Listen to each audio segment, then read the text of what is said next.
Hello et bienvenue dans ce nouveau récap du monde des spiritueux. Aujourd'hui, je suis accompagné de mes deux comparses. Kevin du Radabinch, spécialiste de la bière craft française, mais avec un penchant pour le digestif de fin de soirée, et Marie de la cave de la butte, toujours prête à goûter des trucs chelous tant que ça titre à plus de 60 degrés. Aujourd'hui, sujet de saison, Noël. C'est la saison des cadeaux, mais aussi celle où certains veulent vous refurguer de l'eau de vie de sous-sol en vous jurant que c'est des grands crus. On va s'attaquer à un vrai fléau, les arnaques dans le monde des spiritueux. Ces bouteilles qui promettent des saveurs divines, mais qui, au final, goûtent comme si elles avaient été filtrées à travers une vieille chaussette. Alors, comment éviter de tomber dans le panneau et garantir que la bouteille que vous offrirez ne se transforme pas en running gag au prochain Noël? Quels sont les pièges les plus absurdes à connaître? Bref, on va donner toutes les clés pour détecter les faux bons plans, avec humour et expertise. Mais avant de plonger dans le vif du sujet, on commence avec les nouveautés du mois, les sorties de spiritueux qui font vibrer le marché de ces dernières semaines. Salut les copains! Salut Thomas, comment ça va? Ça va et toi? Et Marie, comment elle va? Il a l'air d'aller bien. Coucou à tous. Oui, alors faut nous excuser un petit peu, on vient de commencer le mois de décembre et étant tous professionnels, on est déjà au bout du rouleau. Donc on va essayer de tenir cet épisode le mieux qu'on peut, mais s'il y a des insultes et des grosses engueulades, ce sera normal. Ainsi que des fautes de syntaxe. Pas venu pour me disputer avec qui que ce soit. T'es juste venu pour boire un verre. Alors, au rayon des sorties cette semaine, on commence avec Hamden Estate en Jamaïque qui a dévoilé sa 6e édition de son rhum Greathouse, un assemblage de différentes marques embouteillées à 57 degrés. Quant à lui, Berry Bros & Root a présenté sa nouvelle collection A Sense of Place, Coast and Shore, composée de 25 whiskies issus de 12 distilleries côtières. Elle intègre ainsi, entre autres, des expressions de chez Kaolila, Dalmore, Inchgover, Ledeg, Sakurao ou encore Smogen, affinées notamment dans des fûts de Moscatel, Pedro Ximénez, Oloroso et Barolo pour certaines, et embouteillées entre 49,4 et 62 degrés. J'ai une pensée émue pour toutes les personnes qui sont atteintes d'une collectionnite aiguë et qui vont devoir leur revendre leur Saxo-Bic pour s'offrir la collection entière. T'es en train de parler de moi là où je vais en acheter une, puis deux, puis trois, puis quatre, hein? Bah, franchement, le mec qui est vraiment atteint d'une collectionnite, il va vouloir acheter les 25 bouteilles, je sais pas combien ça lui coûter, mais... J'ai déjà fait le calcul, cher. Combien? Trop cher. Ok, d'accord. J'ai eu une Saxo-Bic, c'est pour ça que j'ai fait la ref, mais je suis même pas sûr quand t'as Saxo-Bic, t'as assez d'argent. T'es peut-être obligé de revendre ton skate aussi. Ah non, alors non, tu vois, parce que l'avantage qu'il y a avec cette gamme en fait de chez Berry Bros, à l'origine ne sortait que des bouteilles qui étaient excessivement chères, vu que c'est le plus vieil embouteilleur indépendant au monde. Ils ont été créés au XVIIIe siècle, ils sont en face de Buckingham Palace. C'est l'embouteilleur officiel de la royauté anglaise. C'est eux qui embouteillent toutes les bouteilles qui rentrent sur Buckingham. Et à chaque fois avant, ils sortaient des bouteilles à 1500, 1800, 2000 balles. Et ça fait sortie Covid, ils ont commencé à sortir des séries beaucoup plus abordables en disant bah nous on veut aussi montrer le savoir-faire, etc. Et maintenant ces gammes-là en Berry Bros, t'es à quoi? T'es à une moyenne de entre 55 et 70 balles la bouteille. Fois 25. Par contre fois 25, oui. J'ai une petite question Thomas. Pour revenir sur Hamden Estate, c'est quoi un marque? Alors les marques chez Hamden, c'est les séries. Ah d'accord. Ils se sont donné un petit nom sympatoche, tu sais, un peu comme Iron Man. Donc t'as Marque 1, Marque 2, Marque 3. Et après ils te font des super coffrets cadeaux, tu vois, pour Noël, qui est un assemblage de tous les marques en petites bouteilles de 5 centilitres où t'es obligé de te couper un rein et un bras pour pouvoir les acheter. Ok. Chez Hamden, on n'est jamais déçus. Ah oui, ça c'est clair. Très très bon. Tiens, bah en parlant de produits que tu vas aimer après Marie, Savannah a introduit 3 nouveaux rhums, dont la seconde édition de sa collection The Very Rare Cast, un grand arôme millésimé 2001, vieilli 17 ans en fût de cognac, un Unshared Cask de 2014 exclusif pour la France, élevé 9 ans en fût de Porto et un assemblage nommé l'Absolu 2024. Le nom, il envoie du rêve direct. Ah, l'Absolu 2024, ouais, carrément. Très bien trouvé. Ouais. Carrément. Un peu comme les gros skis de chez A1710, Renaissance. Ouais, mais les distilleries françaises se donnent plus de mal dans le marketing qu'à une certaine époque, ça c'est sûr. Et puis là, l'Absolu 2024, le nom il est stylé. Et puis tu t'en souviens, on faisait la ref l'autre coup dans le dernier podcast, des noms des fois qui étaient imbuvables. Ouais. Moi je suis désolé, là, mais ça c'est vachement plus sexy quoi. Carrément. Là, c'est surtout que c'est l'Absolu 2024. Donc moi, collectionnite aiguë, s'ils font l'Absolu 2024, c'est qu'il y aura l'Absolu 2025, l'Absolu 2026, l'Absolu 2027. Ils en font une par an peut-être. Ouais, je pense que ça va être ça. L'autre, Ouais. ils ont entendu les 25 d'un coup. Hein. Ouais, c'est pas faux. Et ouais, par contre, un grand arôme. J'ai jamais goûté de grand arôme vieilli. Eh ben, je sais pas si c'est leur premier ou pas. Non, c'est leur deuxième. C'est leur deuxième, mais j'ai pas goûté le premier non plus. Je sais absolument pas. Ça Et puis doit tu sais, être moi, énorme. et puis moi, les distilleries de la Réunion, tu sais que c'est pas mon. Ouais, bien pas sûr, mon dada, bien sûr. mais Mais c'est vrai que ouais, les grands arômes, pour ceux qui savent pas, c'est des longues fermentations, c'est des fermentations. Habituellement, dans le rhum, c'est 2-3 jours de fermentation, si je dis pas de conneries. Et là, c'est des fermentations qui durent plus d'une semaine. Donc, c'est des esters qui frôlent les extrêmes. Et là, en ambré, ça va être énorme. Bon, écoute, il faudra goûter, parce qu'on n'aura pas le choix. Grave. Alors à suivre, Cocorico, la Houtette, nouvelle distillerie gersoise dirigée par Baptiste Gella, est devenue en ce mois de novembre la 99e distillerie française à commercialiser du whisky hexagonal. Pour référence, lorsque Merlet a lancé Copper Eyes en 2020, elle était la 50e, ce qui signifie que le chiffre a doublé en 4 ans seulement, et ce n'est pas fini. La filière compte 155 distilleries de whisky en activité, soit encore plus de 50 en attente d'embouteiller leur première production du genre. Ça, moi, j'ai une partie de l'explication. On a eu un très très grand essor des brasseries artisanales sur les dernières années. Et aujourd'hui, ce qui se passe, c'est qu'il y a de plus en plus de brasseries qui vont commencer à distiller également, parce qu'en fait, ils se rendent compte qu'il y a des synergies à faire valoir entre les deux types de production. Donc, je pense qu'une partie de l'explication est là. Après, il y a aussi évidemment des distilleries qui se lancent seules, qui brassent pas de bière à côté. Mais en tout cas, c'est une évolution qui est assez conjointe, qui arrive un petit peu après, mais c'est une possibilité d'évolution pour les brasseries de se lancer aussi dans la distillerie. Ouais, ils vont rechercher un nouveau secteur économique. Après, tu vois, les 50 qui vont ouvrir dans les années prochaines, c'est des distilleries qui ont déjà déclaré aux douanes, donc qui avaient du jus, donc du pur malt en attente de vieillissement pour l'appellation whisky. Donc ça veut dire que ces 50 distilleries-là sortiront leur premier whisky dans les 3 ans à venir. Donc ça veut dire qu'on va être à plus de 150 distilleries françaises. C'est énorme l'évolution en quelques années là. Ah, mais quand je dis qu'on va rouler sur l'Écosse, c'est qu'à un moment, oui, et puis on a le savoir-faire pour le coup. C'est pas du tout déconnant. Après, quid de la surproduction et d'avoir trop de produits qui vont peut-être se ressembler ou autres sur le marché. Là, pour l'instant, on peut pas venir dessus, quoi. Qui vont se ressembler, et dans tous les cas, il y aura aussi différentes gammes. Il y aura des très très belles choses. Il y aura aussi des choses qui seront moins bonnes, c'est sûr. Non, et puis j'allais dire un petit peu à la façon de l'essor. Toi, Kevin, tu vas pouvoir sûrement soutenir mes propos. L'essor des brasseries artisanales, surtout depuis le Covid, ça s'est multiplié. Il y a des têtes qui tomberont, quoi. Ceux qui savent travailler, ils resteront et grandiront. Mais c'est déjà le cas. Et dans les distilleries, on va le voir après, c'est déjà le cas aussi, malheureusement. Alors malheureusement, je suis pas tout à fait d'accord avec toi, Marie. On a quand même beaucoup d'artisans dont le produit est des fois moins bon qu'un autre, mais qui sont plus doués en gestion, en communication, en marketing, et qui du coup eux s'en sortent bien, alors que tu peux avoir un mec qui fait des dingueries et lui il s'en sort pas parce qu'il sait faire que des dingueries, mais à côté en com il est pété, Ouais, c'est ses vrai. étiquettes elles sont chum, tu vois. Et la partie commerciale qui est hyper importante aujourd'hui, de faire la démarche, d'aller faire goûter son produit, d'aller à la rencontre des gens et tout, Ouais. c'est un métier à part entière. Et quand le mec est tout seul, ou la meuf d'ailleurs, hein, ils ont pas toujours le temps, ils ont pas toujours l'envie et ou le savoir-faire. Donc on aimerait qu'il reste que les meilleurs, c'est malheureusement pas toujours le cas, mais quand même en grande partie bien sûr. Ouais, bah mais moi c'est un truc qui me peine un peu, que je trouve un peu dommage, parce que tu te rends compte que maintenant une nouvelle marque émergente, elle tient plus malheureusement à sa communication et à sa gestion que à la qualité du produit qu'elle va sortir derrière. Donc des fois tu vois des distilleries ou des brasseries qui ferment alors qu'elles ont des produits de dingue, et c'est vraiment dommage, quoi. Ça tient pas toujours qu'à ça, mais en tout cas c'est un des piliers forts pour développer et être rentable et pouvoir en vivre, quoi. On peut pas négliger ces points-là. Aujourd'hui, c'est indispensable. On est à l'heure du 2.0 ou du 3.0, j'en sais rien. Aujourd'hui, par exemple, être actif sur les réseaux sociaux, faire des réels, faire des superbes photos et tout, ça fait aussi partie du job, quoi.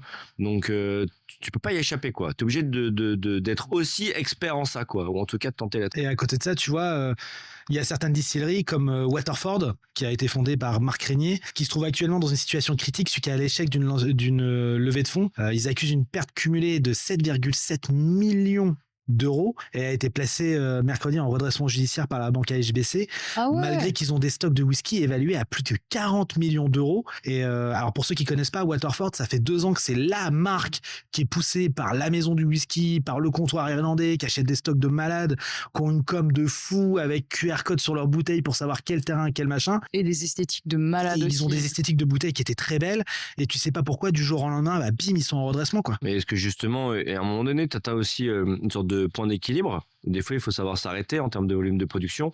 Est-ce qu'il n'y a pas eu surproduction par rapport à ce qu'ils étaient capables d'écouler? Est-ce qu'il n'y a pas eu des problèmes de gestion avec des investissements trop lourds sur, je sais pas moi, des nouvelles bouteilles, un gars au marketing, etc. Il y a un équilibre à créer. Produire beaucoup et vendre beaucoup, c'est bien, mais des fois, tu es plus rentable à vendre moins, parce que tu as moins de dépenses. Enfin, tu vois, cet équilibre-là, il est aussi très compliqué à gérer. Puis il y a aussi le mauvais conseil, quoi. Il suffit que tu ailles voir un mauvais comptable, t'as un mauvais conseiller bancaire, Et puis voilà, tu bien te sûr. lances On dans n'est des pas, trucs. on n'est pas dans leur petit papier, mais moi, quand je vois des distilleries comme ça qui ont pris Waterford en l'espace de 2-3 ans, tous les cavistes avaient des bouteilles, ils ont sorti des volumes de dingue, et du jour au lendemain, on te dit, juste avant les fêtes de Noël, donc normalement, eux, leurs stocks sont déjà partis de l'entrepôt pour aller distribuer le monde entier, te dire qu'ils sont sur la sellette, t'es là, tu fais, waouh, c'est chaud quand même. Ouais, c'est triste. Si Waterford s'éteint, c'est vraiment triste. Alors après, Waterford ne s'éteindra pas parce qu'ils ont des stocks pour 40 millions d'euros. Tu sais, c'est comme des distilleries suédoises ou autres, ça va être racheté. Ils vont pas laisser. Puis on est quand même sur un produit dont c'est le chance qui est non périssable. Ouais, ça Et c'est clair. ça fait une grosse immobilisation de trésorerie, mais c'est récupérable. Peut-être avec un coup marketing ou je sais pas moi, des promos ou j'en sais rien. Ils peuvent faire quelque chose. C'est pas irrattrapable. C'est clair. Retour en France avec la distillerie de la Seine. Manu, si tu nous écoutes, on t'aime. A dévoilé La Source dans sa gamme 777, son premier single malt bio. Il a été élaboré au Havre à partir d'orge bio normand et vieilli pendant 3 ans dans des fûts de chêne de Saint-Germain-en-Laye. Cette édition limitée à 1000 exemplaires est disponible dès à présent en précommande avant un lancement officiel prévu pour le 25 novembre prochain. Belle idée, ça j'aime bien. À suivre, Teremana, la tequila de Dwayne Johnson, arrivera en France le 1er mars 2025. Elle sera distribuée par Major, déjà responsable de Jägermeister dans l'Hexagone, et sera disponible dans tous les circuits, y compris la grande distribution. Question. Oui. Dit Dwayne Johnson, là, donc l'acteur américain fort musclé. Ouais. Oui, c'est l'autre C'est The Rock. C'est The Rock. Ah non, c'est The Rock. Ah, Oui, c'est The lui. Rock, ouais. Oui. C'est lui-même. Est-ce que c'est son initiative de créer un produit parce qu'il est passionné et du coup il s'est rapproché des bonnes personnes pour faire un produit, ou est-ce qu'il intervient dans le process de communication comme une sorte d'égérie plutôt? Alors, ça c'est un peu de l'opportuniste américain. Dans le sens où tu as beaucoup de stars américaines qui, depuis 4-5 ans, s'amusent à racheter ou créer des distilleries de mezcal parce qu'ils savent que c'est la nouvelle tendance aux États-Unis. Ils ont fait plus de 35% l'année dernière en importation sur le territoire américain. Donc c'est un peu le chef d'entreprise qui se dit, sur ce vecteur-là, je vais mettre mon image dessus et je vais promouvoir ce produit-là et ça va se vendre parce que c'est Dwayne Johnson. Maintenant, le produit en lui-même a été primé 1 ou 2 fois. On est quand même sur une tequila de bonne qualité. Maintenant, au prix que c'est vendu, je suis pas convaincu. Ça coûte combien? Je crois que t'es dans les 70-80 balles l'entrée de gamme chez eux. Et deuxième chose, c'est que pour s'installer sur le territoire, on va dire français surtout, c'est Major qui va s'occuper de la distribution. Et avec tout le bien que je leur souhaite et l'entreprise qu'ils ont qui fonctionne très bien, Major n'est pas une entreprise de distribution qui va sur le secteur premium. C'est-à-dire que eux s'occupent de la distribution de Jägermeister, donc ils sont plus quand même calés sur le développement de produits grande distribution, bar de nuit, discothèque. Donc c'est un produit d'image. Le mezcal, c'est originaire de quel pays? Mexique. Alors là, c'est pas du mezcal, c'est de la tequila. Donc on avoir construit un mur, ça aurait-il pu faire transporter par camion? Alors, justement, tu vois, cette news-là, elle est un peu à rebours parce que on a appris entre les deux, entre le moment de l'annonce que Teremana allait arriver sur le territoire français et que notre cher ami Trump vient de vouloir remettre 25 à 30% de taxes d'importation aux États-Unis. Donc, toutes les stars américaines qui ont acheté des distilleries ou qui ont créé des marques de tequila, de mezcal, va falloir qu'elles se tournent vers d'autres secteurs pour pouvoir vendre leurs produits. Donc bizarrement, je pense qu'on va en avoir quelques-unes qui vont arriver sur le territoire européen et français, mais attention, parce que sur le territoire français, nous, contrairement aux États-Unis, on a la loi E20. Donc Dwayne Johnson a beau être propriétaire d'une marque de tequila, il ne pourra en aucun cas utiliser son image. Même s'il fait la gueule. Même s'il fait la gueule. Que c'est ça que t'as expliqué l'autre coup, c'est que si on boit de l'alcool mais qu'on n'a pas l'air content, ça va. Ouais, sauf si t'es une star. Tu n'as pas le droit d'utiliser une image publique pour vendre de l'alcool. Il y a que en France où tu ne peux pas dire à une star deviens égérie, brand ambassadeur de ma marque. C'est le seul pays. C'est bien pour ça que Emma Watson, sur son jean René en France, elle ne peut pas être sur les images en tant qu'égérie de la marque. Donc du coup, c'est son frère qui a sa place pour qu'il y ait le nom Watson sur les images. Mais ils respectent pas la loi E20 parce qu'ils font plein de publicité sur les réseaux sociaux et un jour ça va pas passer. Enfin, ça va être très compliqué dans les mois à venir. Si on parle un peu marketing, Emma Watson sort un jean en France ou une série de jeans qui portent des noms de trucs de magie d'Harry Potter et en plus tu leur mets une couleur un peu funky, tu sais, t'en mets un vert, t'en mets un bleu, t'en mets un violet, tu cartonnes de ouf. Ouais, c'est sûr. Je vais l'appeler demain. Je vais l'appeler, je vais dire oui Emma, ouais c'est Kevin Durad. Écoute, j'ai une idée, est-ce que ça te chauffe? Je vais lui envoyer un message privé sur Instagram. Non mais en vrai, c'est sûr que commercialement parlant, ça Ouais, cartonnerait mais de ouf. t'as pas le droit de le faire. Mais t'as pas le droit de le faire. Et puis peut-être qu'elle a d'autres valeurs aussi que juste faire de l'argent et qu'elle a envie de faire un beau produit. Mais on aurait pu utiliser cette image, ça aurait été hyper funky. Alors à suivre, on a Tilling Whisky, bien connu pour ses finishes, qui vient de sortir une édition limitée French Agricole à 46 degrés. De son whisky irlandais affiné pendant 12 mois en fût de Tised Vanille Macadamia. T7, c'est les arrangés. Tised, c'est les rhums arrangés, ouais. Qui ont fait une collab avec Tilling. Alors je sais pas comment ils ont fait. C'est curieux. Bah ouais, alors moi Tised, je pensais que c'était une marque qui était destinée plus à la GD. Donc qui se match avec Tilling, c'est beau, c'est bien, c'est cool. Maintenant, faut goûter le produit parce que je ne savais même pas que Tised en fait vieillissait ses rhums dans des fûts. Donc à goûter, pourquoi pas. Et Tilling, ils aiment bien faire des finishes un peu rigolos Ouais, comme Tilling, ça. Hein. Tilling, ils font des dingueries à chaque fois. Ouais. Bah là, moi, j'ai 2 bouteilles de Tilling avec des finishes en barrique d'IPA et un en barrique de Stout. Et c'est très, très cool. Et surtout abordable. Hyper abordable. Alors ensuite, on a Emma Distiller qui a réalisé en devenant la première distillerie à cultiver et distiller de la canne à sucre en Allemagne. En collaboration avec l'université de Hohenheim, l'entreprise a réussi à identifier les conditions idéales pour la culture de la canne à sucre dans le sud du pays, notamment dans les vignobles devenus trop chauds pour raison du changement climatique. Pour une fois que le changement climatique vaut quelque chose. Faut pas dire ça, Thomas. Si on dit non, mais bientôt on pourra faire du rhum en Normandie avec de la sucre de canne normande, le jeu, on dit mais le réchauffement climatique, c'est de la bombe. Je m'y emploie, mec, mais je m'y emploie d'une force incroyable. On investit. Ah, on est en train, bizarrement. Peut-être que dans pas longtemps, on va avoir du rhum normand. Bon, pas avec de la matière première normande pour l'instant, mais plus proche que les Caraïbes. En Allemagne, on est quand même vachement à côté de chez nous, quoi. Ouais. Alors après, tu vois, quand ils disent innovation, on est les premiers. Faut savoir que la canne à sucre, c'est la matière première. Alors, c'est la matière première. Le blé, c'est un petit peu la même chose, où il y a le plus de pôles de recherche, de mutation pour qu'il soit adaptable dans tous les pays du monde. Donc quand ils disent, en fait, l'innovation là-dedans, c'est pas tant faire du rhum en Allemagne, c'est de réussir à avoir trouvé la mutation de la canne à sucre qui permet qu'elle pousse en Allemagne. Ok, est-ce qu'on peut considérer que c'est une bonne chose ou pas? Mais pas, parce que là on parle de croisement du coup. Bon, alors on parle de croisement tu sais, tu mets une bouture sur une bouture, quoi. C'est de la génétique à l'ancienne, Ok, quoi. d'accord. Et j'ai une autre question moi, par rapport à ça. Si on passe la blague de faire pousser la canne à sucre en Normandie, ce qui peut-être arrivera un jour, on rigole, mais On peut-être. rigole, mais ça va arriver. La canne qui pousse, alors il y a des croisements qu'ils ont fait, certes, mais surtout elle pousse pas sur le même terroir, dans le même terroir. En termes d'aromatique, est-ce qu'on a déjà une idée des différences, de ce que ça peut goûter? Alors, absolument pas. Alors déjà, on ne sait pas si le rhum, donc le rhum produit en Allemagne, sera un rhum de canne pur jus ou de mélasse. Ça, on ne sait pas du tout pour l'instant. Parce que si c'est de pur jus, oui, le terroir va avoir une vraie signification particulière. Si c'est de la mélasse ou c'est de l'extraction de sucre, on s'en fout un peu, quoi. Que tu l'achètes en Allemagne ou en Espagne. Pour moi, j'estime que fondamentalement, ça ne donnera pas de grosses différences. Maintenant, peut-être que je me trompe, mais en tout cas, pour l'instant, je vois pas. Il n'y a pas de protection juridique par rapport à l'appellation rhum et aux territoires sur lesquels la canne à sucre pousse? Tu as des AOP et des AOC sur le rhum, avec des cahiers des charges stricts, mais qui n'encadrent que les AOP et les AOC. Après, on a le droit d'appeler rhum tout produit issu de la distillation de canne à sucre. Ok. Donc fondamentalement, du rhum en Allemagne, il n'y a pas de problème. Nous, regarde, on a distillé, on est en train de faire du rhum en Normandie, bon, avec de la matière première qui n'est pas française, parce que pour l'instant, on n'arrive pas à le faire. Mais en tout cas, on a le droit de l'appeler rhum, parce que c'est la distillation de canne à sucre. Juste que l'image du rhum que tu fais en Allemagne, t'imagines pas tout de suite le cocotier, le short à fleurs et tout ce qui va bien. Non, mais et puis moi, ce que j'aimerais bien savoir, c'est que pour le coup, la canne à sucre, qui est quand même une matière première qui a besoin d'un ensoleillement très élevé, des températures qui dépassent les 25 degrés et un taux d'humidité élevé.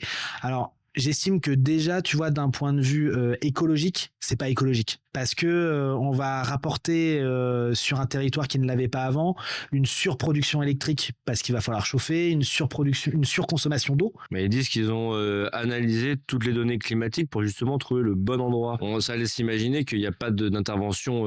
C'est la nature qui fait le travail. Ouais, moi j'ai toujours peur. Tu vois, je mets toujours le haut là et je prends toujours du recul en disant j'attends de voir, parce que entre les discours commerciaux qu'on a et la finalité, il peut se passer beaucoup de choses, quoi. Après, c'est à surveiller quand même. Je serais très très curieux de goûter. Moi, je trouve que c'est avant tout alarmant avant d'être cool. Bon, en parlant de vrai rhum, pour le coup, on va s'intéresser à Saint-James qui a présenté 3 nouveautés pour la fin d'année, dont un single casque 2003, issu d'une sélection de 12 fûts, vieillis 18 ans en climat tropical et limité à 1750 bouteilles. Moi, ça m'excite un peu quand même. Bah, il y a quand même 1750 bouteilles, ce qui peut paraître beaucoup, mais c'est vraiment pas énorme pour le coup. Ça commence à être un beau chiffre. Je veux Bah, dire, pour une distillerie comme Saint-James, il pourrait c'est tout sortir. petit. Bah ouais, c'est voilà. tout petit pour eux. Et j'avoue que moi, genre, j'ai rigolé des collectionneurs tout à l'heure.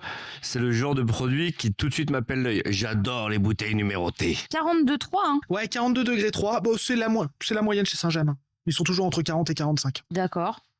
En climat, ouais, 18 ans en climat. Ouais, alors pour le coup, c'est bien qu'ils précisent climat tropical parce que ça veut dire que c'est pas des. Donc là, on est sur des fûts de 18 ans, donc ça veut dire qu'il y a eu transfert et ajout parce qu'avec l'évaporation naturelle en Martinique, c'est un peu compliqué de faire vieillir très longtemps. Et du coup, c'est bien qu'ils le précisent parce qu'au moins, on est sûr que les fûts sont pas revenus en Europe pour être vieillis. Donc on a vraiment un vrai climat tropical. Ouais, c'est chouette. La part des anges, elle s'élève à combien en Martinique? C'est du 30%, non? Alors, on estime la part des anges suivant les années, suivant les carèmes.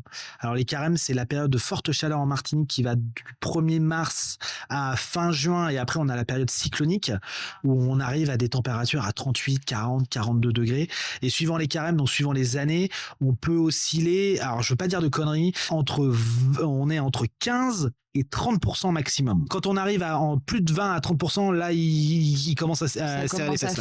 Ouais. L'argent qui s'envole quand même, quoi. On parlait du réchauffement climatique, ça va être de plus en plus compliqué. Même quand moi je vais en Martinique et que même les Martiniquais me disent que cette année ils ont eu chaud, faut se poser des questions, quoi. L'alcool, c'est pas cool. Non, c'est pas cool. Alors pourquoi il y a le mot cool dans l'alcool? Imaginez la scène, c'est Noël. La neige tombe doucement à travers les fenêtres, l'atmosphère est magique. Et là, vous avez trouvé le cadeau parfait pour votre oncle Gérard. Ce passionné de whisky, un vrai connaisseur.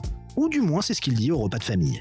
Vous êtes tombé sur une bouteille rare, un whisky d'exception, 30 ans d'âge, à prix qui défie toute concurrence, 65 €.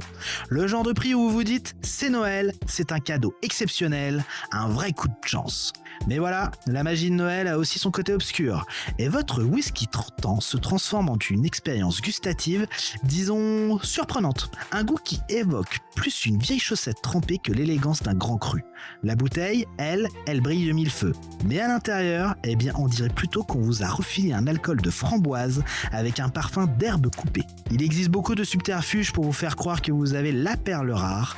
La plus simple est bien sûr le décompte d'âge. Pauvre tonton. Et on va commencer par une grande histoire. Glenmore, une distillerie de whisky qui en 2015 a été accusée d'avoir commercialisé des whiskies prétendument millésimés de 18, 20 et 30 ans d'âge qui étaient en réalité des assemblages de whisky jeunes, parfois même ajoutés d'arômes artificiels pour simuler un vieillissement long. Cette pratique a été découverte grâce à des analyses et des enquêtes, ce qui nuit bien sûr à la réputation de la distillerie. J'ai une question. T'as une question? Vas-y. Est-ce qu'ils ont pris une prune, putain? Ils sont fermés. Ah, non, parce que le coup de mentir sur l'âge, c'est grave, mais le coup des arômes artificiels, moi, ça me fend le cœur. C'est un mensonge incommensurable, et j'espère que j'ai pas fait de faute en le disant. Alors on a un gros avantage sur le whisky. J'entends bien sur le whisky. On a la Scotch Whisky Association, qui est la plus grosse association internationale de développement et de protection du whisky. Donc c'est elle qui a l'initiative de toutes les appellations, qu'elle regroupe en son sein plus d'1 million d'adhérents à travers le monde. Donc l'avantage, c'est que dans les adhérents, tu as des avocats, tu as des grosses entreprises, des amateurs de whisky. Ça veut dire que toi, à l'heure actuelle, tu peux aller sur le site et prendre ton abonnement pour être membre de la Scotch Whisky Association et répondre à des questionnaires de la vie associative. Sauf que cette vie associative-là, elle a un réel impact sur la production de whisky dans le monde. Ça veut dire que c'est eux qui sont à l'initiative de toute la réglementation sur les whiskies. C'est grâce à eux et The Whisky Action que maintenant les whiskies japonais sont produits au Japon, tous. Tu vois, de cette nouvelle réglementation-là. Donc, tu rigoles pas avec eux. C'est-à-dire que si eux, ils découvrent un truc, ils te font fermer une distillerie, ils en ont rien à branler, tu vois. Mais je trouve, c'est normal. C'est normal. On rigole pas avec le whisky, on rigole pas avec les spiritueux. Parce que ce genre de manigance discrédite, c'est vachement mieux. Des bouteilles à prix équivalent qui sont faites par des gens talentueux, qui ont un vrai savoir-faire. Et je trouve ça très très grave parce que c'est saloper le travail de certaines personnes en sortant des merdes comme ça là. Heureusement que c'est fliqué un peu. C'est dingue que ça soit associatif parce que nous, on a en France l'INAO depuis des décennies.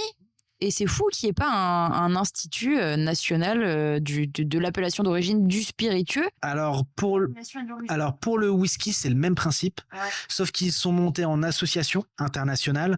Je pense clairement qu'ils sont en association d'un point de vue fiscal, parce que, alors en plus, le mieux de ces associations-là, moi je vous encourage à aller sur le site internet parce que quand tu es adhérent, tu peux accéder à des formations, à des bouteilles en série limitée où ils achètent des fûts, mais eux c'est un truc de dingue. Et le pays où ils sont le moins représentés, étonnamment, c'est la France. En Australie, c'est un truc incroyable. En Angleterre, ils en font tous partie. Il y a pas de souci. Aux États-Unis aussi, mais c'est un truc qui n'est pas trop connu en France, mais il devrait l'être en fait. Après, le statut associatif, je le comprends parce qu'ils n'ont pas d'intérêt mercantile à faire ça. Ils le font vraiment, je pense, par conviction. Mais ça devient beaucoup plus grave par contre quand c'est des entreprises qui sont très connues, qui ont pignon sur rue et qui sont encore présentes à l'heure actuelle.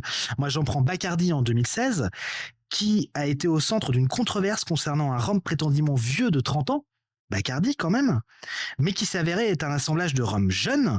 Le produit était aromatisé et coloré artificiellement pour lui donner l'apparence d'un rhum de longue maturation. L'escroquerie a été dénoncée par plusieurs experts et journalistes qui ont révélé que le rhum ne correspondait pas du tout à son étiquette, mais si on n'avait pas eu des passionnés et des journalistes qui avaient fait péter le truc il sera encore en vente à l'heure actuelle. Hein. Après, c'est de l'investigation, tout ça, c'est beaucoup de temps de dépenser pour essayer de déceler les escroqueries. Mais là, on parle des spiritueux, c'était le sujet du jour. Mais c'est valable pour tout. Regarde, dans l'automobile, le nombre de scandales, c'est un truc de fou, quoi. Donc, en fait, à partir du moment où les grosses boîtes maîtrisent une partie du marché, la tentation peut être très forte de tricher pour vendre ton produit au meilleur prix et tout en réduisant tes coûts, quoi. Alors effectivement, c'est pas noble, mais ça existe dans absolument tous les domaines. Ah oui, et puis moi sur l'alcool, alors je raconte toujours la même histoire parce qu'elle me fait péter les plombs. Zacapa, non? Non, Don Papa. Ah. Don Papa. Cette histoire moi, me fait péter les plombs parce que moi j'avais eu la chance d'être à l'époque à la conférence de presse de lancement du produit.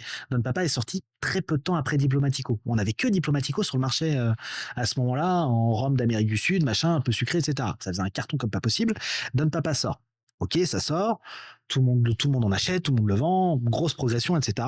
Et puis sur des forums spécialisés, quelques mois après, on commence à voir, tu vois, des messages, des mecs qui sont très passionnés, qui ont beaucoup d'argent et qui ont des machines, tu vois, pour faire des tests, et qui commencent à dire attention les gars, les taux de sucre à l'intérieur, c'est n'importe quoi, machin.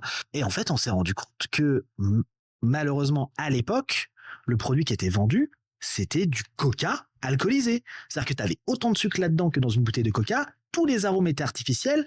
La distillerie Don Papa n'existe pas. Et encore à l'heure actuelle, je le dis, c'est marqué sur leur site internet, je suis désolé de dire ça, mais le Don Papa est un rhum de commande. C'est un rhum qui est fait dans une distillerie en marque blanche. Si tu vas sur place, tu ne peux pas visiter les installations. Ce n'est pas une distillerie qui existe depuis, tu vois, comme Diplomatico, qui peut exister depuis une dizaine ou une quinzaine d'années. C'est un produit opportuniste. Alors certes, il y a des gens qui aiment, ils font ce qu'ils veulent, il n'y a pas de souci là-dessus, mais qu'on vienne pas me dire que c'est un produit de terroir. C'est pas possible en fait. Après, c'est là pour le coup, ils ont inventé un produit de toute pièce pour répondre à une certaine demande du marché et aller conquérir des parts de marché qu'ils n'avaient pas encore.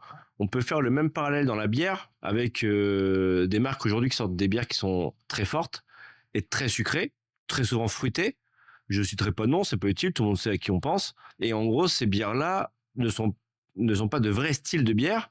Ça a été inventé de toutes pièces par les grands industriels de la bière pour aller conquérir, et je vais faire un raccourci très très court, je m'excuserai mesdames, pour aller conquérir le marché des femmes et des jeunes. Et aujourd'hui, ils ont inondé le marché et les gens pensent que commander une bière rouge dans un bar, ça existe. C'est un style qu'on a inventé de toutes pièces pour conquérir les gens qui les commandent. Donc ça répond à une certaine demande, mais effectivement, quelqu'un qui est passionné par le produit, il consomme pas ça. Bah, tu sais, de la même manière où, pareil, je vais faire un parallèle, c'est que de toute façon, les gros industriels, ils ont que deux possibilités. Soit ils créent un nouveau marché, soit ils rachètent des distilleries émergentes qui ont la cote. C'est le message que je t'ai envoyé l'autre jour. Il y a qu'à prendre l'exemple de Gallia. Gallia était une distillerie qui était en train de monter comme pas possible. S'est fait racheter par... Brasserie, tu veux dire. Brasserie, pardon.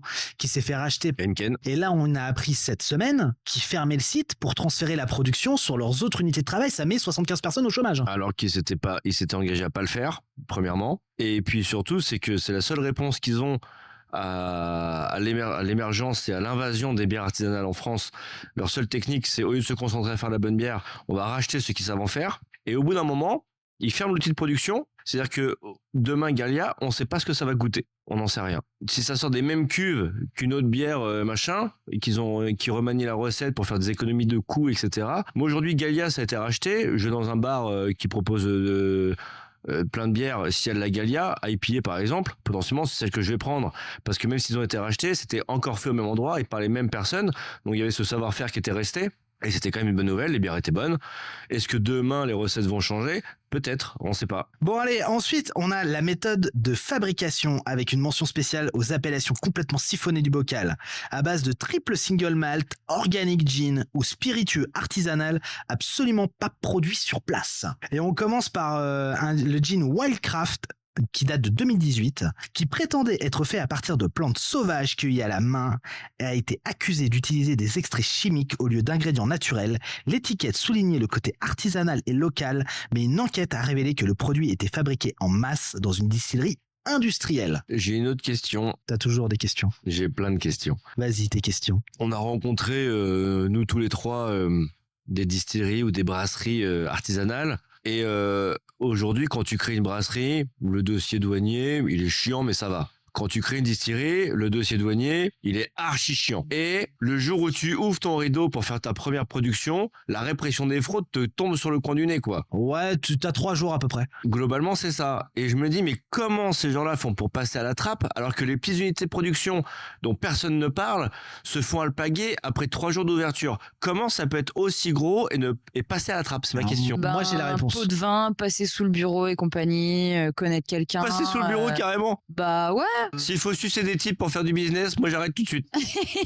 Alors moi j'ai la réponse à ça, tu vois, parce que moi ça a été mon cas là il y a pas longtemps et je me suis rendu compte vraiment du truc. C'est même pas ça.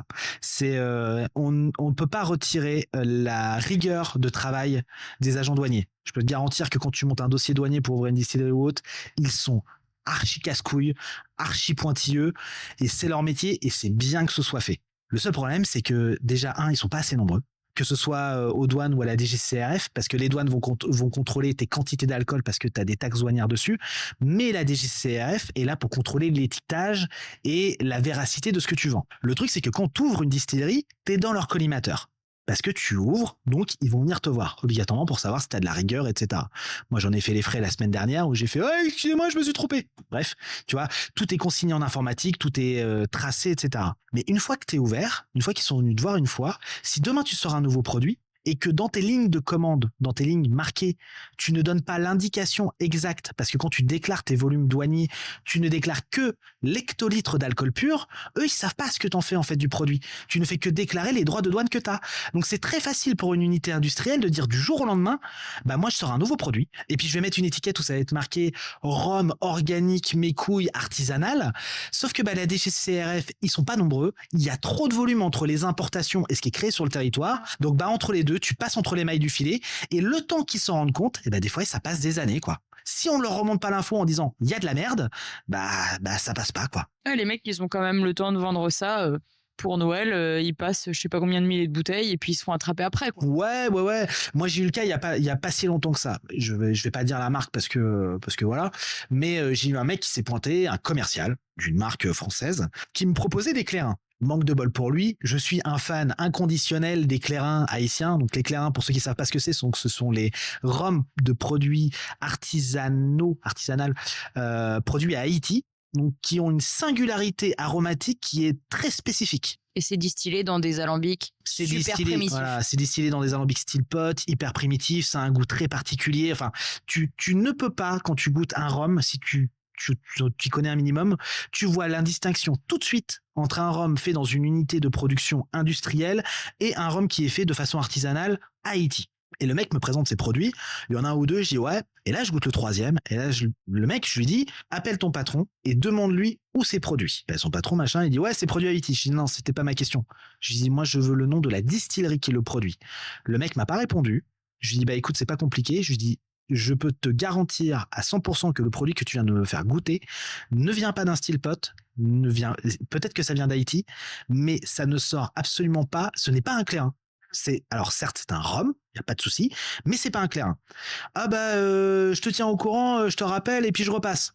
Ça fait 6 mois, je l'ai pas revu le mec. Mais moi, j'ai la chance, entre guillemets, de savoir quel goût ça doit avoir, mais le nombre de mecs qui ont dû se faire baiser sur l'achat de ces bouteilles-là, et la DGCCRF va contrôler l'étiquette, va dire, ok, c'est un produit qui vient d'Haïti, mais va pas aller vérifier à Haïti que le produit vient pas d'une unité industrielle ou même que c'est pas produit à Haïti, c'est-à-dire que ça vient d'un autre pays ailleurs et il est marqué Haïti dessus et il y a aucun contrôle quoi. Mais il y a des gens qui sont couillus quand même. Des fois, t'as des commerciaux, ils viennent te voir, les mecs, ils y croient. Bon, le mieux quand même, c'est le commercial qui vient de vendre des trucs et qui sait pas ce qu'il vend. Moi j'adore. Moi, ceux-là, c'est mes préférés. Il était quand même arrivé des histoires à la con avec certains commerciaux qui savaient même pas ce qu'ils vendaient quand même. Ah oui, bah oui. Oui, le Bourbon, c'est fait avec du seigle. C'est beau. Moi, je trouve que le tact, il est magnifique. C'était joli comme tout. Et il y croyait à son truc ou pas? Ah oui. Avec sa petite serviette en cuir, sa petite chemise Ralph Lauren, tout ça. Son petit 3008 tout neuf, et puis il est reparti comme il est arrivé. Jeune cadre dynamique. Bah, en parlant de Bourbon, tu vois, on a la marque Kentucky Spirit qui se présentait comme une marque de Bourbon authentique. Donc ça date de 2017, qui a été accusée d'être fabriquée en Europe de l'Est. Et ce produit a été vendu comme une exclusivité avec une origine 100% américaine, mais manque de bol, ils se sont fait avoir, on les a tracés, et il a été révélé que le whisky venait d'une distillerie européenne qui ne correspondait pas du tout aux standards des Bourbons et de l'appellation traditionnelle du produit, quoi. Il y en a qui vont très très loin. Moi j'ai l'impression que plus c'est gros, plus ça passe en fait. Alors pour rappel à tous, le Bourbon, et donc je vais faire très vite un parallèle avec Jack Daniels. Jack Daniels, c'est pas fait dans le Kentucky, c'est fait dans le Tennessee. Et si vous savez lire normalement, comme beaucoup de Français, vous savez lire sur une étiquette de Jack Daniels que c'est écrit Tennessee Whiskey et pas Bourbon. Un Bourbon, c'est fait à base d'au moins 51% de maïs et c'est vieilli au moins 2 ans avec fût neuf chaque année dans des fûts de chêne blanc américain. Un Bourbon, c'est ça. Ah oui, alors petit rappel quand vous achetez, alors ça c'est pareil, ça c'est une grosse escroquerie des distilleries, c'est magnifique. Tu sais, t'as les beaux produits, alors tout alcool confondu, hein, où le mec va te dire ouais, en plus c'est vieilli dans un fût de Bourbon, ça apporte une note supplémentaire. Bah T'as oui, vu, on a travaillé. Non, c'est parce qu'un fût de Bourbon, ils en sortent tellement de volume que ça coûte moins cher qu'un fût neuf. Et les fûts de toute façon sont rebrûlés et renettoyés, donc c'est comme si t'avais un fût neuf. Donc l'appellation, je l'ai mis dans un fût de Bourbon, mis à part me dire ça t'a coûté moins cher, il y a pas trop d'intérêt quoi. C'est clair. Bah il y a rien qu'à voir le nombre de rhums qu'on a vieilli en ex-fût de Bourbon aujourd'hui. Les mecs ils commencent à s'y mettre. Ils font que ça. Un fût de Bourbon, ça coûte rien. Et on arrive à la pire infamie possible, la contrefaçon pure et simple du produit. On laissera de côté, comme on a dit, donc les rhums blindés d'arômes de synthèse et bourrés de sucre, coucou Dan Papa. Normalement, depuis la nouvelle réglementation de... couper, mais c'est pas que à Noël, hein, c'est toute l'année. Ouais, ça c'est toute l'année. Mais c'est quand même ceux qui ont des beaux packaging en fin d'année. Hein. Normalement, depuis la nouvelle réglementation de 2022, on devrait être protégé contre ce type de produit. Mais soyons objectifs, comme je disais tout à l'heure, la DGCCRF, donc l'organisme de contrôle de la concurrence en France qui est censé vérifier tous les étiquetages, les provenances, etc., ils peuvent pas trop tout contrôler, il y a trop de produits qui rentrent sur le marché, ils font ce qu'ils peuvent, donc ces produits-là, ils passent à travers la raquette, tu vois, et puis ils font ce qu'ils peuvent, quoi.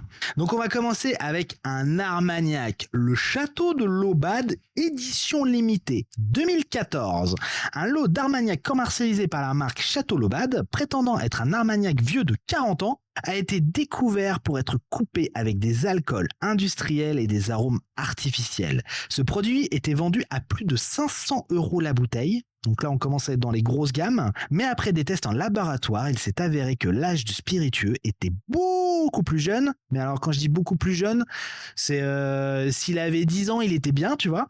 Mais là, du coup, c'est l'arnaque, elle est flagrante. Quelqu'un qui a le palais, une fois qu'il goûte, il sait. Tu sais, alors ça, c'est un truc. Je pense que plus c'est cher, plus c'est gros, plus ça passe, plus c'est cher, plus ça passe. Et quand tu arrives dans des bouteilles à ce prix-là, je pense que t'en vends 1000 bouteilles. Et si t'as 1 ou 2 connaisseurs du produit dessus, parce qu'on va pas se le cacher, une bouteille plus elle est chère, plus elle est achetée. Malheureusement, ces bouteilles-là ne sont pas achetées que par des connaisseurs. C'est le gros souci. Et ça m'interroge sur un truc. Est-ce que parfois, nous trois, comme plein d'autres personnes, parce qu'on goûte une bouteille, on sait qu'on l'a payé un certain prix, est-ce que des fois on n'essaie pas de se convaincre nous-mêmes que le produit est bon? C'est sûr. Même en le goûtant, en se disant peut-être que j'ai pas le palais pour le comprendre. Non, c'est un vrai biais cognitif en disant, moi je dis toujours aux gens, ne vous faites pas avoir, c'est pas parce qu'un produit est cher qu'il va être bon déjà. et qu'à un moment, quand on dépasse un certain prix de bouteille, vous ne payez pas la qualité du produit, vous payez la rareté. C'est comme l'art, il n'y a aucune limite et c'est la notoriété et la réputation qui font les prix. Alors après, il y a des trucs qui sont vraiment pas chers. Je pense au Cognacet, je pense à la famille Gros-Perrin. Guilhem nous a fait goûter au Whisky Live, alors c'était il y a bien 2 ans, je pense, un cognac de 1923. Avant ou après que tu sois pété? J'étais pas pété, j'ai craché 92 spiritueux ce jour-là. Je te jure que Elle en a bu 157 par contre. C'est à la Cocktail Street que j'ai un peu abusé derrière. Non, mais le Whisky Live, le seul salon professionnel où tu ne peux pas dire « Oh non, non, moi j'étais bien, j'ai pas trop abusé. » Non, mais t'étais obligé d'abuser. Il y a tellement une profusion de stands, de monde, de tout, de produits. Tu veux tout goûter. Je me suis fait avoir à mon premier Whisky Live l'année dernière avec toi. Ah, c'était avec Tu moi, m'as c'est bizarre. gentiment invité. On a dû commencer à goûter des trucs, il devait être 11h, 11h30. Ouais. Je suis reparti à 17h du salon. J'étais défoncé. Je suis rentré à l'hôtel miteux dans un quartier où j'habitais il y a longtemps. Je me suis évanoui sur le lit. Je me suis réveillé, il faisait nuit. J'étais en sueur, ça allait pas du tout, quoi. Tu sais qu'ils ont arrêté parce que je me souviens. Alors, c'était pas le Whisky Live. C'était quel salon professionnel? Cocktail Spirit. Cocktail Spirit, une année. Au bout d'un moment, je pense qu'ils ont dû avoir 1 ou 2 problèmes avec la mairie de Paris.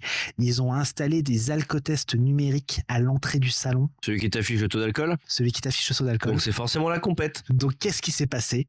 Ça a été la compète. Et je me revois. Parce que moi, j'ai un gros avantage, c'est que même quand je suis complètement pété, je me souviens de tout. Ce qui peut être un problème, réellement. Hein. Je me revois souffler dans l'alcotest, voir le chiffre s'allumer. C'était marqué 2,32 g. Me retourner, dire à mon pote, putain, je suis à 2,32 g. Et en fait, mon pote était en train de discuter avec le gestionnaire du salon. Très moment malaisant. Très, très malaisant. Pour vous dire, j'ai une petite confession honteuse à faire. Une confession ou une confession? Une confession. Alors, je peux vraiment le faire. Une confession honteuse. J'ai tellement craché à ce fameux Whisky Live il y a 2 ans, 92 de spiritueux, je m'en rappelle très bien, que oui, j'ai renversé un crachoir au carré VIP. Arrête. Je te jure. Tu sais, quand tu veux goûter des kaolila, des trucs des années 60, tu te dis, wow, putain, c'est un truc de ouf, et que tu veux cracher parce que tu veux en goûter encore plein d'autres, tu vois, t'es là, excusez-moi, je peux avoir le crachoir? Merci. Et le truc est tombé. Oh, je l'aurais léché. Oh non. Non, mais du Kaolila vintage 60, je le lèche au sol, je m'en fous. Ah oui, non, pas le fond de crachoir, je te jure que non. Et j'ai Avec nettoyé. la salive de 157 personnes dedans. Bah, c'est de la communauté, merde, on est là pour échanger. Et visiblement, j'ai été entourée que de gens bien parce que les gens m'ont aidé à nettoyer et les messieurs d'une 60aine d'années m'ont même fait une gentille petite place devant pour que je puisse écouter et cracher. Voilà, j'ai encore honte de... Putain. Moi, je me souviens Pardon, que ce messieurs. jour-là, c'est le jour où j'ai te donné le meilleur conseil du monde parce que je t'ai croisé juste avant la Cocktail Street et tu étais avec ton petit calepin à noter à la main tout ce qu'elle avait goûté avec les notes aromatiques. Et je me souviens t'avoir regardé en te disant pourquoi tu notes, fais comme moi. Et je vous donne tous ce conseil-là. Arrêtez de noter. Vous prenez votre téléphone portable Prenez les photos! et les bouteilles que vous aimez bien, vous les prenez en photo parce qu'au moins comme ça vous en souviendrez. Il m'a donné le même conseil cette année, je l'ai pas du tout fait. Bah moi c'est surtout que le lendemain je fais mais pourquoi j'ai pris ça en photo? Je Mais non, comprends mais- pas. Thomas, est-ce qu'on peut aller au Whisky Live tous les 3 l'année prochaine? Parce que là, franchement, Bah, l'aventure si- avec vous deux, tu mec, sais ce qu'on c'est fait? Oui, On bah fait alors, un et- live l'année prochaine au Whisky Live. Oh, on fait un live pété après le Whisky Live. Bah non, on le fait en même temps. Je serai surtout la nana qui vous traînera par la manche en mode allez les gars, c'est l'heure d'aller manger. Alors là. moi, Est-ce j'aime que bien- je pourrais j'aime bien t'appeler parce- maman? Ouais. Alors moi j'aime bien parce que Marie a dit ça. Au moment où je t'ai croisé Marie, de nous deux, c'était pas moi le plus pété. Alors après mon 4e cocktail, c'est vous qui me traînerez par la manche. Allez, Marie, on y Disons, va. On va la porter comme les enfants, on va se prendre par la main comme ça, la croiser. On va lui faire un siège de roi, Yes. de reine. Ça sera génial. Mais ouais, on peut se donner rendez-vous au Whisky Live ou un autre salon hein, pour voir. On pourrait faire ça en se disant tiens, on va sur un stand en début de salon et on refait le même stand en fin de salon. Avec une seule règle, interdit de cracher. Non, sert à rien moi de je, cracher. moi je joue pas les gars. Moi je ne joue pas. S'il te plaît Marie, Non, je non. pensais que t'étais une personne fun. Mais je suis quelqu'un de très fun. Non mais c'est surtout qu'on le fera pas parce que de toute façon on y va pour le boulot et on peut pas se permettre ce genre de truc en fait. Ouais. Tu mens. Et en plus, faut pas rater le train après. Parce que je mens pas, c'est vrai, moi je le fais vraiment. C'est pour ça que je finis en fait le moins pété de vous tous. Mais c'était moi la moins pétée de tout. Tu rigoles, t'avais les yeux cristallin comme pas possible. C'est parce que j'ai les yeux très bleus. C'est tout. Ouais, c'est ça, ouais. Et on continue avec un produit français, malheureusement. Entre 2006 et 2009, la marque française La Fée Verte, qui se revendiquait comme une absinthe traditionnelle, a été accusée de contrefaçon de produits. Certaines bouteilles d'absinthe vendues sous cette marque contenaient des extraits chimiques et des arômes artificiels plutôt que des ingrédients naturels. L'absinthe a souvent été présentée comme une boisson artisanale, mais certains lots étaient fabriqués à partir d'alcool industriel. Cela a semé la confusion sur la véritable nature de la boisson, ce qui pose un réel problème en France. J'en ai marre. Alors c'est un avis qui est totalement personnel et tranché et qui n'est pas valeur de tout le monde. C'est souvent ton cas, Thomas, quand tu t'exprimes. Ouais, je râle un peu, ouais. Tu vois, il y a un truc qui me saoule, mais il y a un truc qui m'énerve. Tu sais, le principe en ce moment sur les bouteilles de gin, on marque gin biologique ou organique. Ça ne veut rien dire. Qu'est-ce que ça sous-entend? Parce que j'avoue que j'ai pas fait attention. En gros, ça sous-entend que c'est du produit artisanal coupé, on a récupéré les plantes à la main et puis on est des produits très traditionnels. Alors déjà, le gin, c'est pas un produit traditionnel français. Donc... Putain de hippie! Le vin nature, c'est très bon, ok? Toi aussi, t'es une hippie! Alors, si vous ne saviez pas, Marie est une hippie, hein, qu'on soit clair. Hein. Là, c'est bon, elle a retiré ses chaussures, elle chante de la folk des années 80, on est dans la merde. La prochaine fois, je viens avec mon Sarwell que j'ai pas lavé depuis 2017. C'est ton pyjama. C'est ton pyjama. Ce qui est fou, c'est qu'elle a les cheveux propres. C'était pas très gentil. Alors, plus qu'une contrefaçon ou une escroquerie, putain, le marketing dans les spiritueux, s'il vous plaît. Mais ça fait partie du jeu, Thomas. Ouais, mais c'est pas pour les clients. Une très belle marque qui fait des très belles choses peut avoir un super marketing, des super bouteilles, une super com, tout peut être parfait. Donc le marketing, c'est pas forcément une mauvaise chose. C'est une mauvaise chose quand il est utilisé avec des mauvaises fins. C'est faire que du business. Mais quand t'as un bon produit et qu'en face t'as un chouette marketing, tout est raccord. Des fois, juste t'as un marketing sur un produit qui a chier. Ouais, mais tu vois, j'ai alpagué une marque l'autre jour qui a gagné un concours machin. Alors déjà, moi, les concours, ça fait 2. Qui se disent producteurs d'alcool biologique, respectant l'environnement, blablabla. Premier truc vachement bien. Tu vas sur leur site internet, le premier truc qu'on te montre, c'est oui, alors la bouteille, elle est produite en France, le bouchon, c'est éco-responsable, blablabla. Ok. Et ils ont gagné un concours sur un rhum. Ok. Je vais voir. Ah ben, je sens le truc venir. Donc je vais voir la dénomination du rhum et il s'est avéré qu'en fait, et je dis bien en fait parce que je pèse mes mots, que c'était de la mélasse bio achetée au Pérou, ramenée sur un putain de tanker jusqu'à la France pour être distillée dans une distillerie en France pour te dire je fais un produit écologique. À partir du moment où tu mets plus de volume sur un tanker plutôt que le distiller là-bas et de le ramener préfet sans savoir faire, sans rien, non, biologique non quoi. Mais je suis complètement d'accord avec toi et ça montre justement les limites des super labels qu'on crée avec des super critères pour avoir ce super label et qui malheureusement derrière tout ça, là sûrement que leur rhum correspondait à l'intégralité du cahier des charges qui était donné pour faire ce produit-là et avoir l'appellation bio, sauf que derrière, en fait, il y a des limites à tout ce système. Et que des fois, parfois, il vaut mieux acheter un produit pas bio. Il faut que l'appellation bio évolue par rapport à l'impact carbone. Soit il faut que l'appellation bio évolue, soit il faut aussi des fois faire présence d'esprit. C'est pas parce que c'est estampillé bio que c'est super. Ah non mais ça c'est limite ce système-là. Vous me tendez trop de perches par rapport au pinard là les gars. Ah bon, c'est étonnant, dis donc. J'ai envie de faire un parallèle, messieurs dames. Les spiritueux sans alcool. Ah non, ça on garde ça pour janvier, s'il te plaît. Alors on peut en parler un petit peu, mais sachez-le, en janvier on fait un podcast sur le Dry January. Ce podcast sera le podcast où je vais sortir le plus d'insultes à la minute. Moi aussi. Les spiritueux sans alcool, c'est pas bon. Ça a goût de le rhum sans alcool, ça a goût de thé noir trop infusé dans lequel t'as fait macérer des carambars au caramel. C'est abominable. Ça vaut 28 €. Et le pire, pardon Thomas, ça a une date de péremption de moins d'1 an. Tu veux que je te lance sur les vins désalcoolisés? Ah là là, arrête, j'ai mal. De toute façon, ceux qui font le Dry January, c'est ceux qui ont besoin de se prouver qu'ils sont pas accros à la picole. Nous, on le fait pas parce qu'on sait qu'on n'y arrivera pas. Alors moi, j'ai abdiqué il y a longtemps. Hein.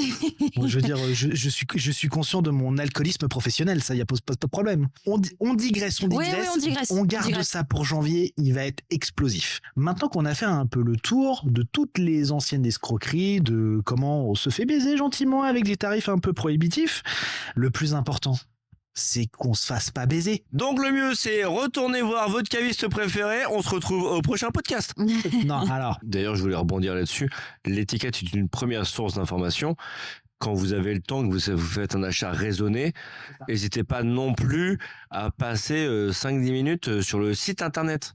Il y a plein d'infos à trouver sur les sites internet, à en parler autour de vous. Enfin, l'étiquette, c'est une première base d'infos, mais il y a 1001 sources d'informations pour être sûr de faire le bon achat. Et il faut croiser toutes ces sources. Une seule suffit pas. Et on peut commencer par une première information, tu vois, qui est très importante, qui est barbante, mais qu'on peut faire très facilement.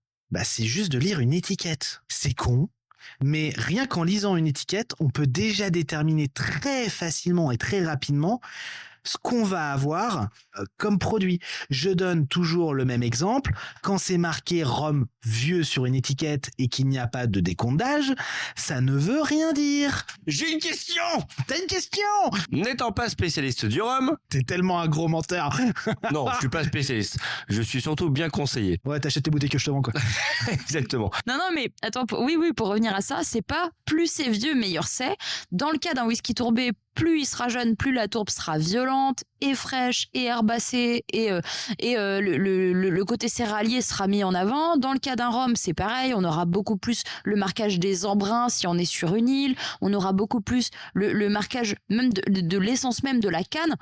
Et plus c'est vieux, plus ce sera le bois qui entrera en compte dans l'aromatique. On peut avoir des trucs jeunes, très bons. On sort un peu du débat, mais on peut avoir des trucs jeunes très bons. Complètement d'accord. Non, mais je pense qu'on en vient, tu vois, au point clé là-dessus, c'est que à défaut de ne rien marquer sur la bouteille, moi j'estime qu'un distillateur, tu vois, il est fier de son produit, tu vois, donc il va donner un maximum d'informations sur le produit qu'il va produire. Donc que ce soit marqué sur la bouteille, que vous ayez votre téléphone sur vous, vous voyez la marque, vous savez pas ce que c'est, hop, vous prenez votre téléphone, vous allez sur le site du producteur, vous regardez les informations, même si vous comprenez pas ce que ça veut dire, parce qu'il y a des fois beaucoup de termes techniques, etc. Mais plus il va être transparent sur ce qu'il produit, plus c'est un gage de qualité sur la méthode de production du produit. Donc je vais donner un exemple. Vous avez tous les ans un rhum avec une marque que personne ne connaît, qui arrive bizarrement pour les fêtes de fin d'année, d'un pays obscur, avec une méthode de production obscure, qui bizarrement est toujours dans les ordres de tarifs à 45-50 balles la bouteille. Vous tapez sur internet, vous trouvez le produit, et la seule chose qu'on vous dit c'est « Ah, c'est fait là-bas, ça a 20 ans ». Si sur le site internet c'est pas détaillé comment c'est fait, d'où ça vient, etc., posez-vous les bonnes questions. Mais après, je suis d'accord avec vous, il faut prendre le temps de savoir ce que vous voulez acheter ou de vous faire conseiller par quelqu'un de confiance. Ça, c'est important aussi. Donc, on va encore répéter, allez chez vos cavistes. Donc, c'est pareil. La deuxième information que vous pouvez prendre en compte, qu'il faut que vous vous mettiez en tête, c'est que malheureusement, un rhum, un whisky de 20, 25, 30 ans d'âge, ça a un coût. Vous pouvez pas demain avoir un whisky de 25 ans d'âge à 40 balles la bouteille. C'est factuellement impossible. Parce qu'on a des coûts de production, il y a des coûts faut le faire vieillir pendant 25 ans, il y a du stockage, etc. Donc, je pense qu'il est important, tu sais, quand tu vas chez un caviste ou autre, avant d'y aller, quand c'est pour des cadeaux, de se fixer un budget d'achat. Mais l'interrogatoire habituel, c'est « Bonjour madame, oui, un rhum, quel style de rhum? Rhum blanc, rhum ambré, ok, spice rhum, rhum de mélasse, rhum de jus, c'est quoi la différence? J'explique. Ok, vous voulez y mettre combien? 60-70? Ok, super. Alors là, je vais pouvoir vous proposer plein de choses. Ça, et après, la personne choisit. Mais oui, le budget, comme tu l'as dit Thomas, c'est super important. Et un truc à 25 ans, en dessous de 120 €, 130 €. Ça n'existe presque plus maintenant. Moi, je suis un peu le mec colérique, tu vois, qui tape sur la grande surface, sur les cavistes, sur tout le monde, comme pas possible. C'est compliqué, je pense, à l'heure actuelle, quand tu veux faire un cadeau, une bouteille de spiritueux, et que tu n'y connais rien, de rentrer dans un magasin et de dire bonjour, j'ai besoin d'un rhum, d'un whisky, et qu'on te dise qu'est-ce qu'il vous faut, parce que nous on est quand même plus technique dans ce qu'on propose, et quand ils connaissent rien, je trouve que les gens de leur côté, je peux concevoir, se sentent mal à l'aise de pas savoir en fait ce qu'ils veulent acheter, alors qu'il faut pas du tout. Je préfère avoir une personne qui me dit moi j'y connais rien, on va essayer de trouver ensemble, que je sais pas trop, tu vois, ça peut devenir très vite compliqué, quoi. Et je rajouterai à ça que des fois il est peut-être plus pertinent de se rapatrier sur des valeurs sûres que toujours vouloir chercher le truc un peu pépite, un peu rare, où tu risques plus d'être déçu parce que tu connais pas. Et des fois se rapatrier sur un truc connu, tu es sûr de marquer le point à coup sûr, c'est quand même c'est plus facile, c'est moins risqué, quoi. Surtout un classique à avoir sur son étagère. Moi, je comprends aussi les gens, tu vois, c'est Noël, ils veulent offrir tu vois, Gérard, il aime bien, tu vois, quand il rentre pas du PMU trop bourré, et t'as envie de lui offrir un cadeau qui sort de l'ordinaire, qui connaît pas, alors il y a rien de pire par contre. Alors messieurs dames, qu'on soit clair, si vous avez des connaisseurs et que vous voulez leur offrir des bouteilles, si je peux vous donner un conseil, si vous n'y connaissez rien, ne le faites pas. Parce que si la personne est vraiment connaisseur, vous n'arriverez pas à trouver la pépite qu'il ne connaît pas, parce qu'en général les connaisseurs en connaissent tellement. Vaut mieux se rapatrier, comme tu dis, sur un produit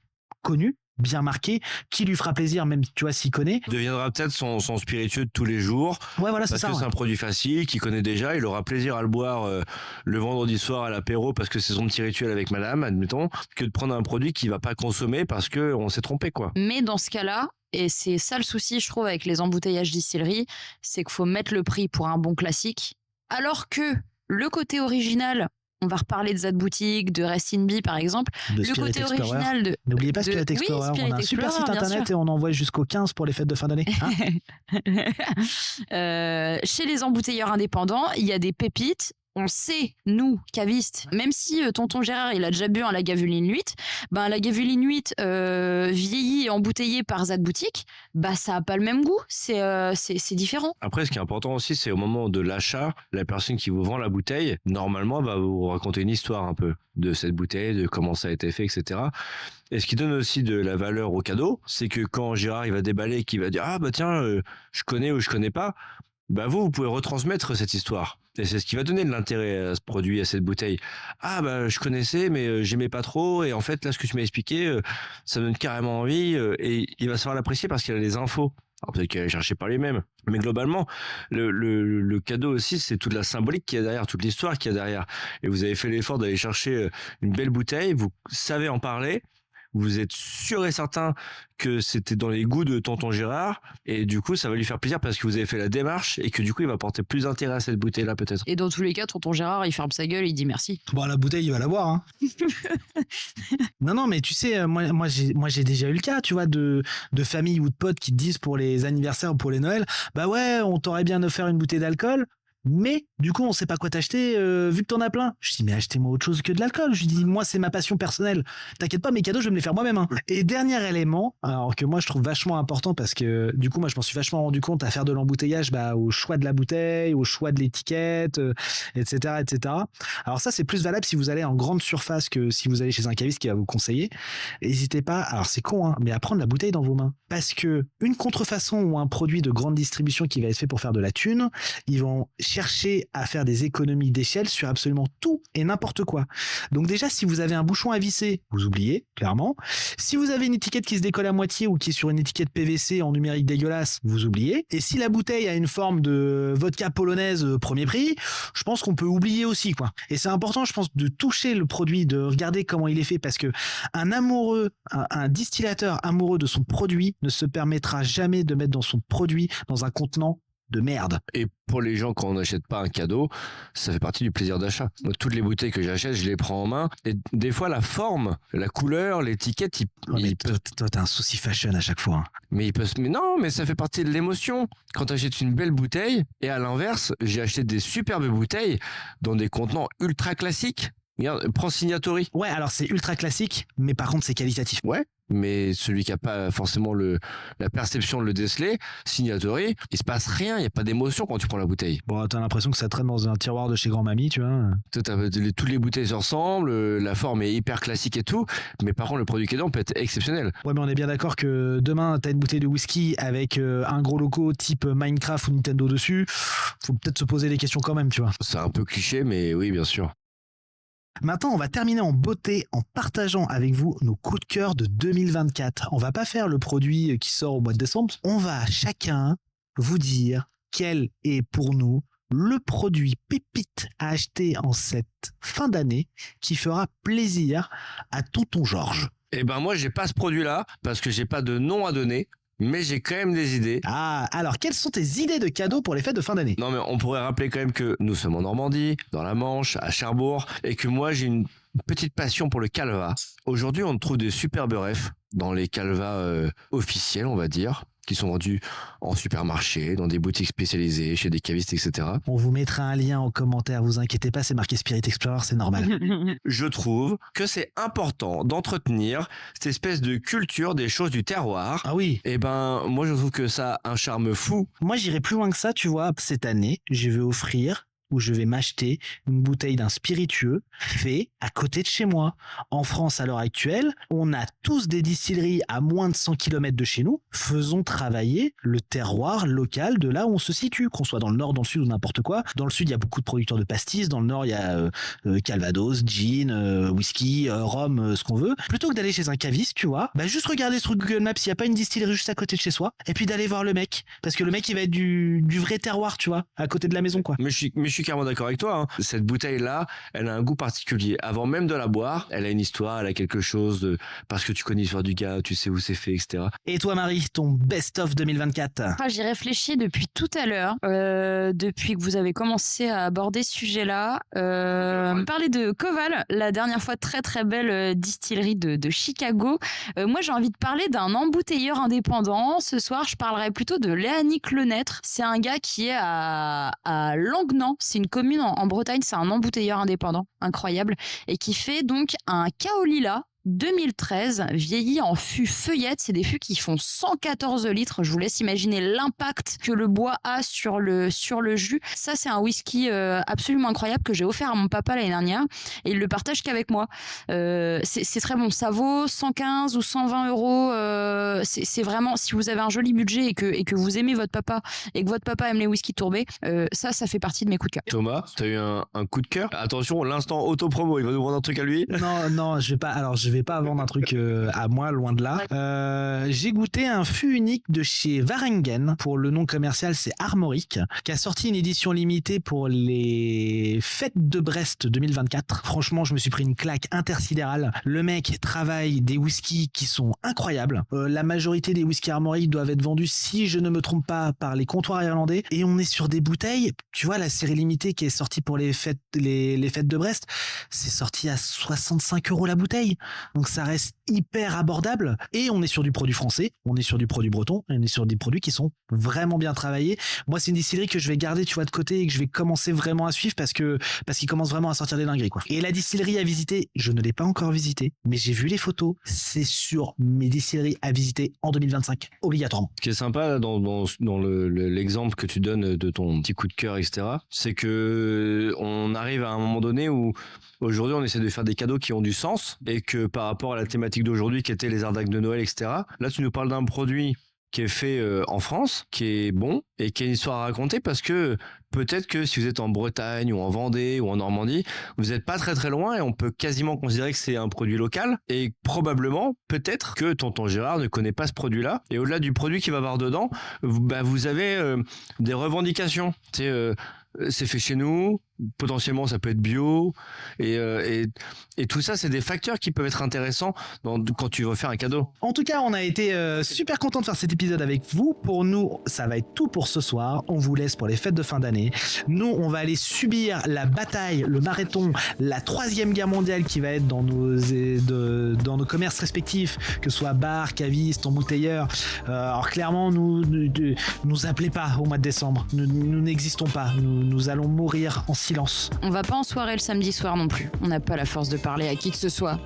Mais en tout cas, on vous souhaite une bonne recherche si vous cherchez des petits produits pour la fin d'année. N'hésitez pas à nous envoyer un message sur Instagram, sur YouTube, sur ce que vous voulez. Si vous avez des questions sur les produits, on sera toujours très content de vous répondre et d'essayer de vous aiguiller dans le meilleur achat que vous pourrez faire pour les fêtes de fin d'année. En tout cas, c'est tout pour nous ce soir. On se retrouve maintenant fin janvier avec un épisode spécial, parce qu'on peut l'annoncer maintenant, parce qu'on arrive au mois de janvier, spécial Dry January, comme on l'a évoqué tout à l'heure. Ou alors là, on va avoir des bastos à donner, mais ça va être incroyable. Mais il faut quand même qu'on passe le mois de décembre et qu'on se repose un petit peu au mois de janvier. Donc c'est tout pour nous ce soir. Et n'oubliez pas, consommez moins, mais consommez mieux. Et pour la petite astuce du 24 décembre, avant de fourrer la dinde, enlève ta Rolex. Putain, mais t'es pas possible! Bisous à tous, bonne soirée!